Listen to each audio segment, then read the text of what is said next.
Une fois le référentiel de compétences implémenté dans le Moodle, j'ai la possibilité de créer des plans de formation et je propose ici de voir ce qu'est un plan de formation et les questions que cela nous pose. Voilà, ici j'ai créé trois plans de formation et en fait dans un référentiel de compétences, j'ai sélectionné un certain nombre de compétences qui seront traitées en spécialité génie électrique première année. Et ici, j'ai sélectionné dans un référentiel de compétences les compétences qui seront traitées en troisième année de topographie. Donc ici maintenant, je propose de faire un plan de formation de la spécialité génie mécanique et de voir les questions que ça soulève. Par exemple, ici, je propose de créer un plan de formation pour les deuxièmes années de génie mécanique.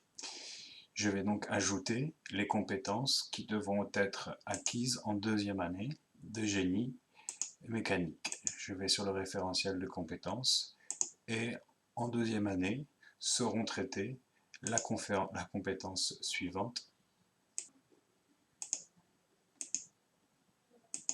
la compétence suivante et la compétence suivante. Quand j'ai sélectionné un certain nombre de compétences qui seront traitées en deuxième année, je vais pouvoir affecter ce plan de formation, donc des compétences à acquérir en deuxième année de génie mécanique, à un groupe d'étudiants que je vais choisir.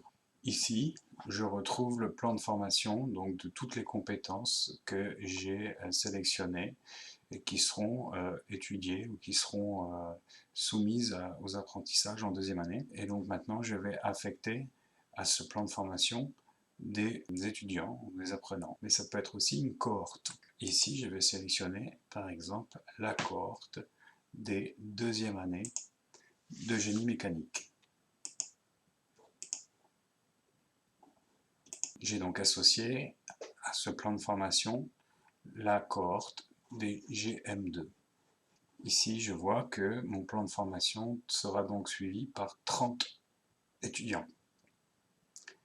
Voici les étudiants qui ont reçu ce plan de formation et je vous propose de voir ce que vont voir donc les apprenants dans le Moodle. Dans le Moodle, un étudiant verra donc en haut de son tableau de bord le plan de formation qui lui a été attribué.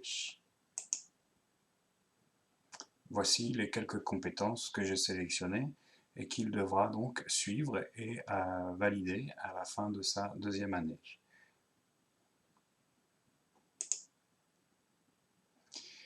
Il pourra donc voir qu'il lui est demandé à la fin de l'année de maîtriser cette compétence-là. Un chemin le ramène au référentiel de compétences pour qu'il puisse voir l'ensemble des compétences à mobiliser durant toute sa formation. Il a la possibilité de demander la validation, ça je ne peux pas l'enlever, c'est-à-dire qu'il peut lui-même demander au gestionnaire du plan de formation de valider cette compétence-là en lui soumettant une preuve.